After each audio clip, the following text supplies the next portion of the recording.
Hey, this is the Bunmom Life with me, Jessie, and my 3 buns, Rue, Linus, and Timo. You may know us from our Instagram account, Little Loppy Rue, and we're here to share with you our journey as a bun family. Let's hop to it. Hello, everyone. We are back with another episode of the Bunmom Life. It has been a little while since our last one. The recording of this episode has really been delayed with all that has been going on. All good stuff, so don't worry. But I've really missed this. I've missed going into our little Bunmom Life cafe to meet with all of you, to share stories, and hear yours. So I'm very excited to be here today, thrilled and grateful that you're here too. Let's jump right into it.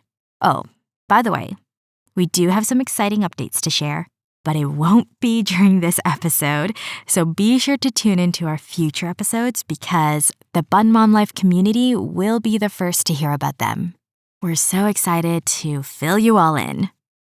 Today, we are diving into how much our bun family spends and have spent so far on our bunnos. I think the cost of having a bunny really depends on the bunny that you have. Based on our experience, a bunny can be very low cost or be a much bigger financial burden. And you can never 100% know when you first bring a bunny home. Anything can happen, right? For Rue, she hasn't had any health complications so far, so she has been overall pretty inexpensive to care for. With Linus, it was the same, right up until his tumor symptoms started to manifest. The final weeks of him being in hospital and then coming home with lots of medication definitely incurred a pretty high bill.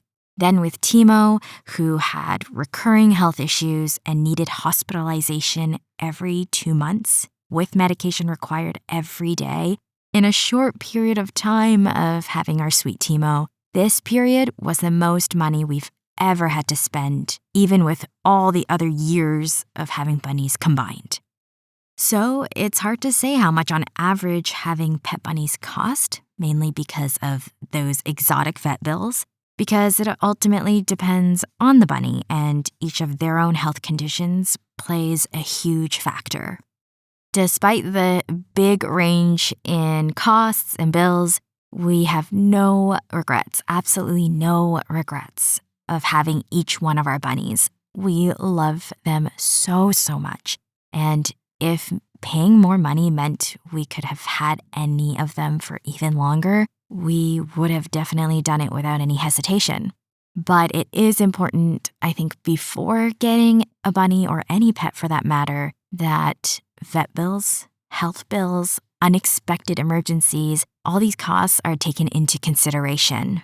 It's easy to brush it off and think, oh, my bunny will be fine, I'll be fine.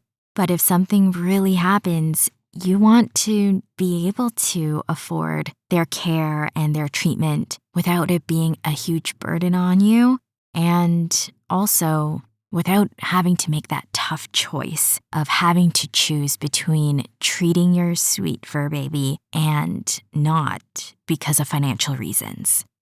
Other than the vet bills, you'll hear how much we spend on regular day-to-day costs for our bunnies. And as I was planning out this episode, I actually was feeling pretty bored just going through the numbers. And I thought, I really don't want this to feel like an annual general meeting and have us all sit through listening to numbers bored to tears. So my focus is still going to be on our stories and then adding on details about our spending in different categories of bunny care, from essentials to non-essentials. Do keep in mind we are based in Canada, so how much we pay for certain things here may vary quite a bit from other places. I also won't be mentioning any specific brands or company names here, but if you are curious, you can feel free to send us a message on our Instagram and I'll be sure to get back to you. Okay, let's jump into the products that we buy on a regular basis, starting with hay. As most of you know, bunnies need 24-hour access to hay, so the hay bags here are always full. I tried to find a regular pattern of how often we buy hay, but I realized it varies so much here. It's mainly due to the fact that it depends on the quality of the batch of hay that we receive and how much our bunnies go through it. So we order from a supplier that sources directly from a farm in the States, and we're able to order our hay in bulk. We like to order Timothy hay and oat hay, often in 10-pound bags that cost around $30 each. And for the most part, the batches are nice and fresh. But there are the occasional batches that aren't, to be honest.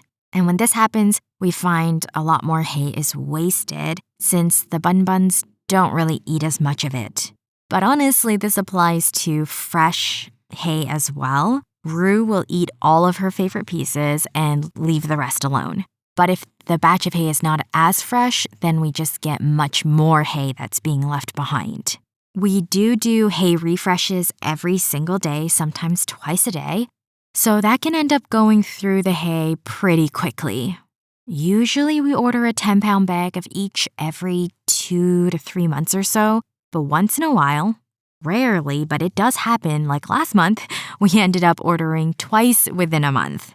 Ever since purchasing our hay in bulk like this, we find that despite some batches being a miss, not being the greatest or the freshest, our bunnies still always have preferred it over purchasing from the bags in pet stores. We find with pet stores it gets pretty tricky because some locations may not be visited as frequently as others by bun parents, and so those bags of hay may often sit there for a while before getting picked up, and therefore it takes longer before new stock is brought in and the cycle kind of is slower. So the hay's not as fresh and the bunnos don't eat most of it. We really only buy from pet stores in emergencies when we've run out of hay and our next order from our supplier doesn't arrive in time. Rue is a big hay lover, which is great and probably one of the big reasons why her gut health is so good. She just pushes that hay through like crazy. And she'll go through, like I mentioned, all her favorite pieces. Whatever's left behind, we clean out. And it's so funny. I'm sure some of you bun parents can relate. But when the hay is there in the hay bag, in the litter box, not interested. Once we clean up the ones that are left behind, put it into a bag that we're going to then dispose of, suddenly that hay is delicious and very interesting and definitely not the same hay that was just in the litter box. And so Rue will love to jump into that bag of the leftover hay and just start munching away. I don't know if it's if I don't want it, you can't have it either. And if you suddenly are taking it away, it means you want it and therefore I want it back. Do bunnies think like that? I don't know. But I feel like Queen Rue would. Fresh vegetables are the next item that we're going to talk about. I've said this so many times, but I truly cannot wait to start having our own little garden to grow some herbs. Then I can just go up there, snip off some yummy fresh herbs, and feed them immediately to the buns. Do any of you grow your own herbs or veggies? If you have any tips, please do share with us. Our favorites to buy are cilantro, dill, kale, lettuce, red dandelion, bok choy, and arugula. We don't buy all of these every single time. We usually pick up a variety of 3. And again, the number of times we purchase fresh veggies and herbs depends on a few factors. How fresh those veggies are, how large the batch of veggies are when we buy them, and how cold our fridge is. Yes, we have just realized this, and it makes a big difference. I don't know if it's the same for all of you, but depending on which day we go to the grocery store, the freshness of the veggies is different. When we still lived at our condo, the grocery store that we shopped at always restocked on Tuesdays. So we knew that if we went on a Sunday or a Monday, nothing really good was left. The freshest items were likely all gone and left behind were the ones that have been sitting out for a couple of days already. Now that we've moved, we're still figuring out the restock schedule here. We find that sometimes the batch of dill is double the size than usual, and sometimes it's only a tiny little bunch. So I guess it depends on supply. Sometimes a bunch of kale is massive, and other times it's half that size. The price doesn't change though. So obviously, the larger the batch, the longer we can go without visiting the grocery store again, that cycle. We typically end up needing to go pick up fresh veggies and herbs about twice a week or every week and a half. We definitely now, though, go longer than we used to before restocking. And that is because of our fridge. Our fridge back in our condo wasn't as cold as the one in our new place, and so the veggies wouldn't last as long. We've noticed that our herbs and veggies here can stretch quite a few more days because the fridge is colder. And I know, fridge temperatures can be adjusted, but we just never thought about that before. Didn't even notice at all until we moved here and realized how much more time we had to actually go through our produce before they turned bad. We do prefer buying organic when it comes to produce, so we end up spending, I would say, around $15 to $20 Canadian each time we buy fresh veggies for the bunnies. Now, this does include us eating them as well, since we also use a lot of those veggies and herbs in our meals. Next edible item is treats. We actually don't buy treats often, and when we do, if we're purchasing homemade dried treats, for example, those can last us quite a while since we really limit the bun's intake on those. Sometimes we buy bananas for them or give them a little blueberry or a nibble of strawberry. We actually go months without buying treats, so I'm not really going to mention the cost here just because it's so infrequent when we purchase these. Sometimes we also just buy one thing, sometimes we buy 3 things, so it's not really consistent. And you know, our girl Rue is a little chunky, so we gotta limit those treats. She's not overweight, but according to the bunny doctor during one of her checkups a year or maybe 2 years ago, on the spectrum of healthy weight, she was closer to the heavier end of it. She hasn't crossed that threshold, but ideally we wanted her more in the middle of that spectrum. Now, even after we limited Rue's treats a lot, her next visit she was still around the same weight. So turns out, even free-roaming bunnies can always have even more exercise. Despite her running around the entire condo, perhaps because our condo was small, she wasn't actually burning too many calories. So we encouraged her to move more by making her run back and forth for veggies or holding the veggies up a little higher so she has to stand up and reach them. Anything to help her with that extra movement and extra calorie burning. Again, she's not overweight, so we're not concerned. She's just a little chunky. But now that we've moved and have so much more space for her to run around, we anticipate that she'll be burning quite a few more calories than before. I got to admit, though, we love chunky Rue. Just so much more to snuggle with. Something that we do purchase very regularly is forage. We like to create our own forage blend, and we buy each of the forage ingredients directly from a supplier in bulk, and they're based in Canada. They provide really high-quality dried herbs and flowers, and we just absolutely love them. When they arrive and we open up those bags, they're so fragrant and so fresh, and the buns have always been obsessed. Our mix usually contains dried rose petals, cornflowers, whole calendula flowers, which are the bunny's favorites, by the way, burdock root, seedless rose hips, and white willow bark. Sometimes we may also order other items, but these are the ones that we always add to cart. We typically order about 50 grams of each item, and the entire order on average comes to around $80, $90. Depending on how generous we are with the forage, each order lasts us about 2 to 3 months. Sometimes if we're out for the day and want to keep the bunnos busy, we give them more forage than we normally do, hiding it in toys, hiding it in different places, sprinkling it over their castle, their cottage, the different floors, just to keep them busy looking for them.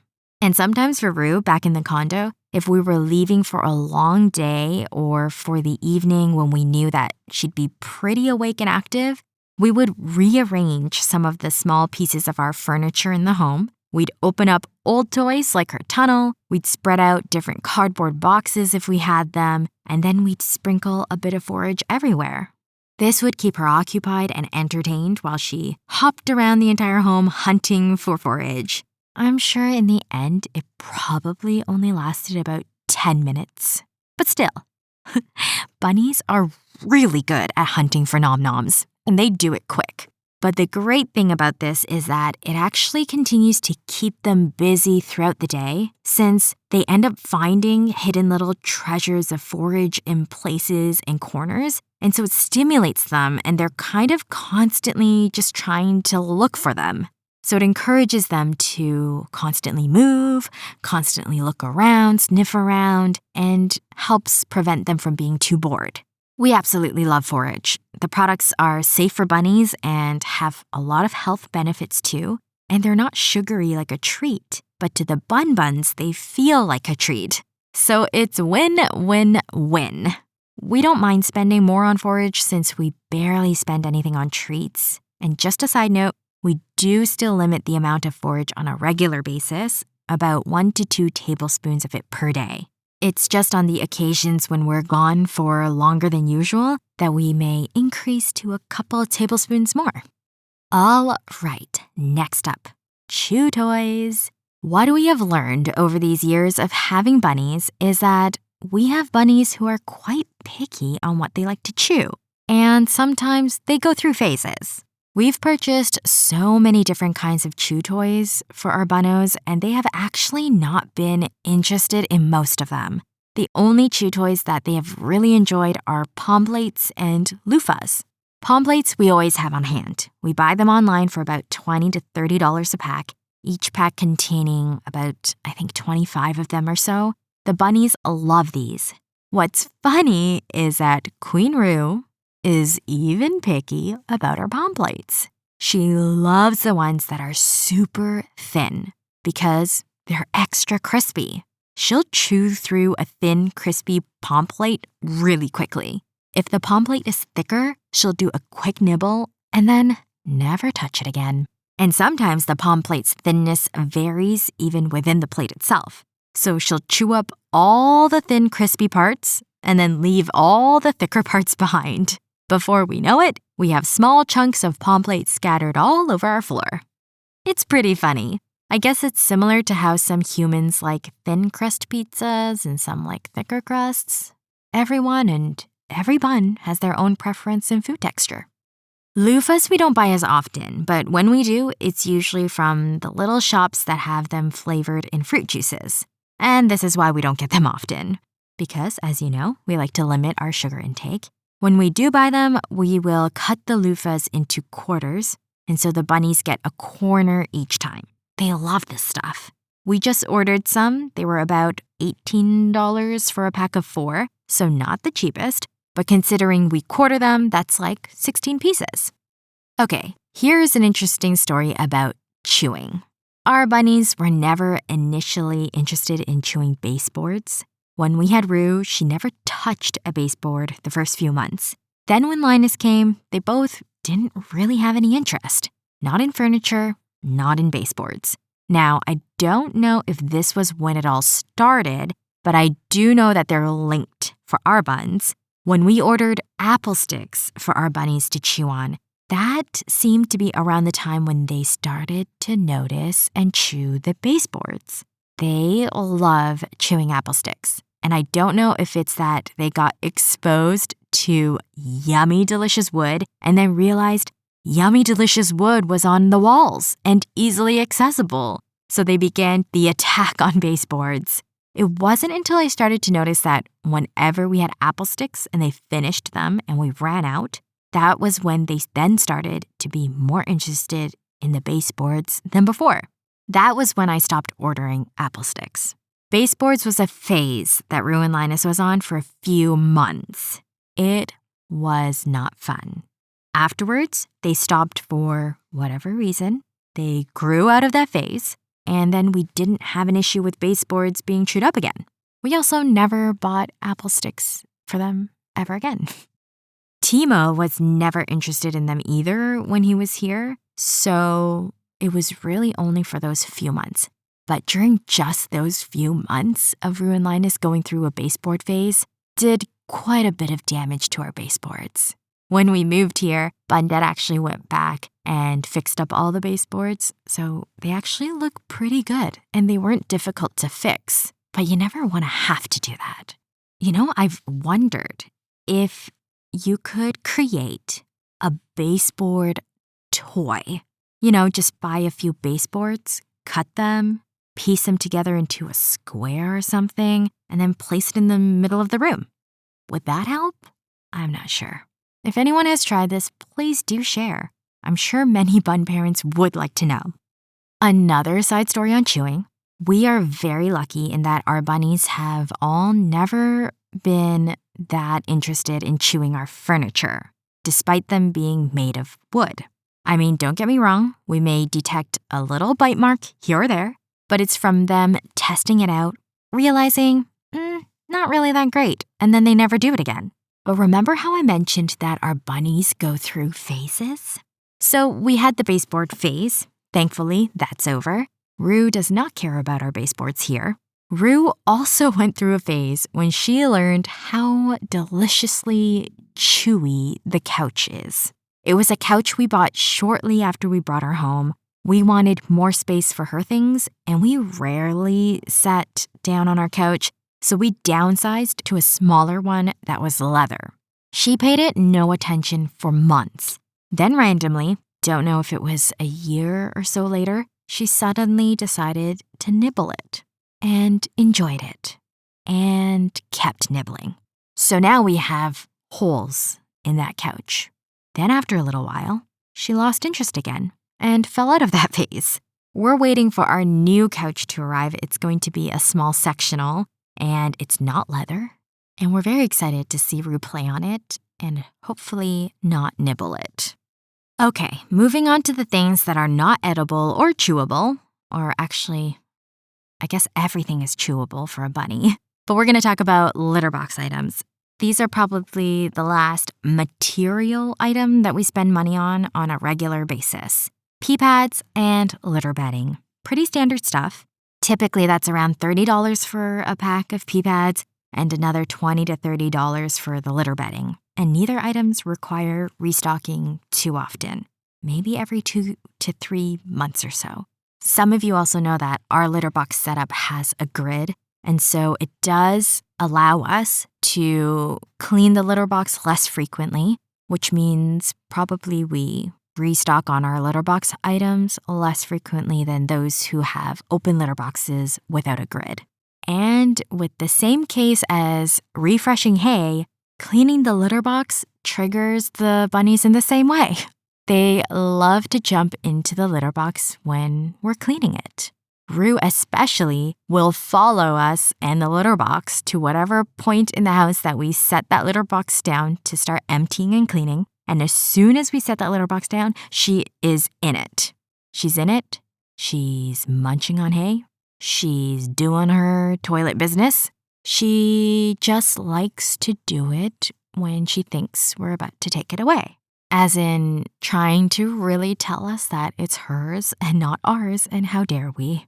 I remember there was even one time when I had removed the grid and we put in a detergent into the bottom of the litter box to clean it. It's a pet-safe detergent, but still, she jumped in, not realizing the grid wasn't there anymore. So her feet, her little paws touched the detergent before she jumped out, and we had a whole process of having to pick her up and carefully clean off the detergent with water, which she did not like. We just wet a cloth and kept rubbing her feet with it, and sometimes the cloth had to be pretty wet in order to really get out the detergent because we didn't want her to consume it, even though it's pet-friendly and pet-safe, but still.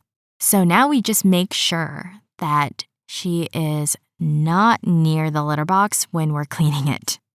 Okay, here are the big money items. Vet bills.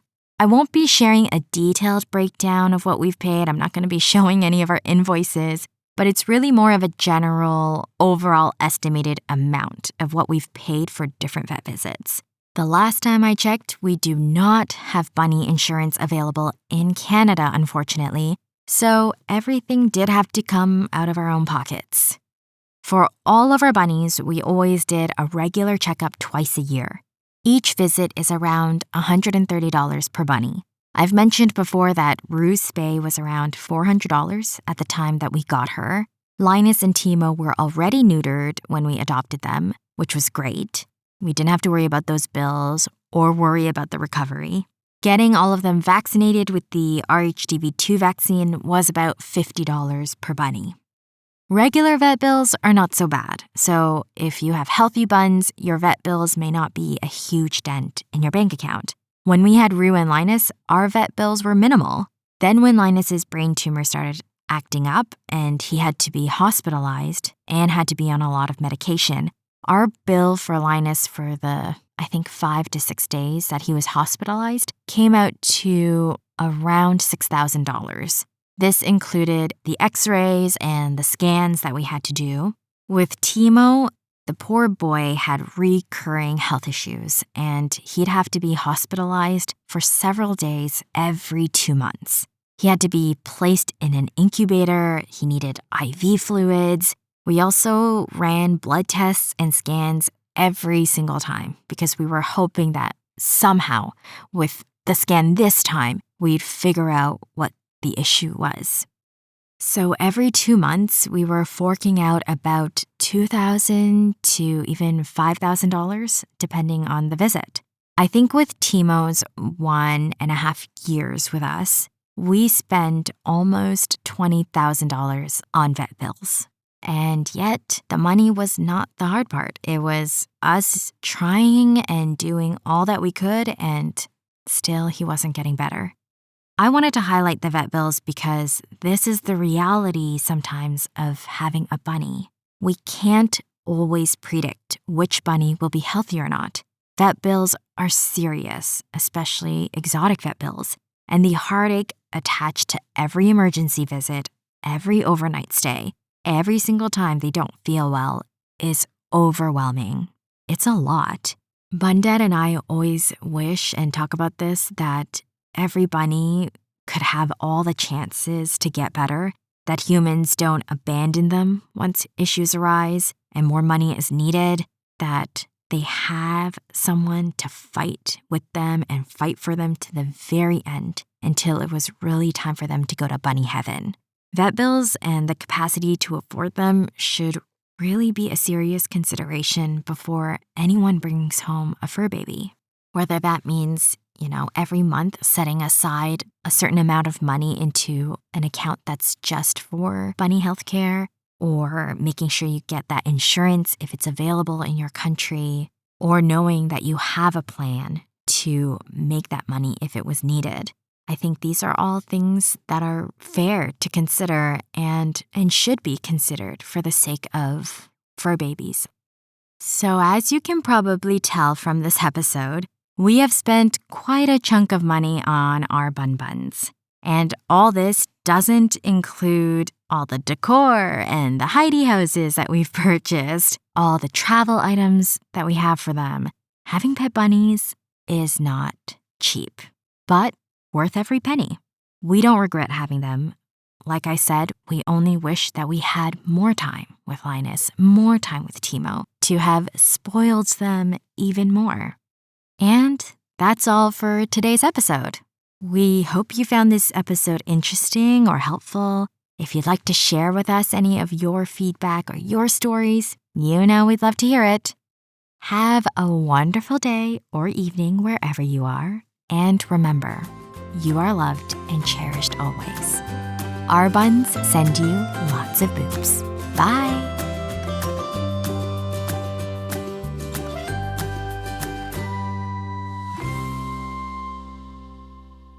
Hey, we're back. Sort of. Just popping in to say a friendly reminder that we are not licensed professionals here on the Bunmom Life podcast. Everything that we've shared is just our own personal stories and experiences. So if you have any questions or concerns or need any advice about your bunny, please do consult a professional or an exotic vet. All right, we'll see you next time.